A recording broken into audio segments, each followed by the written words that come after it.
আমাদের যে কোটা সংস্কারের যৌক্তিক যে দাবি, সেই দাবিতে আমরা দীর্ঘদিন ধরে আন্দোলন করে আসছি। আজকেও আমাদের পূর্ব ঘোষিত কর্মসূচি ছিল। আজকে সেই কর্মসূচিতে ক্যাম্পাসের সন্ত্রাসীরা, ছাত্রলীগের সন্ত্রাসীরা নির্মমভাবে আমাদেরকে আক্রমণ করেছে। লাঠি সোঁটা নিয়ে, ইট পাটকেল দিয়ে আমাদের নারী শিক্ষার্থীদের, আমাদের ছেলে শিক্ষার্থীদেরকে তারা আক্রমণ করেছেন। আপনাদের কাছে আহ্বান থাকবে, বার্তা থাকবে, আজকে যদি আমরা হেরে যাই আমরা আর কোনোদিনই মাথা উঁচু করে দাঁড়াতে পারবো না। আমরা একটি ন্যায্য দাবিতে আন্দোলন করছি কোটা সংস্কারের জন্য। সেই আন্দোলনের জন্য আজকে যদি আমাদের জীবন দিতে হয়, আমাদেরকে জীবন দিতে হবে। আজকে যদি আমরা হেরে যাই, আজকের রাতে যদি আমরা প্রতিরোধ করতে না পারি, আমরা কিন্তু কোনো করব না। আপনারা প্রস্তুত হন। তুমি কে? আমি কে? কে বলেছে? কোথায় কোথায় বাংলা ছাড়?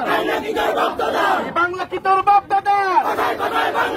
তোমার দেশ আমার দেশ, ইনকিলাব ইনকিলাব।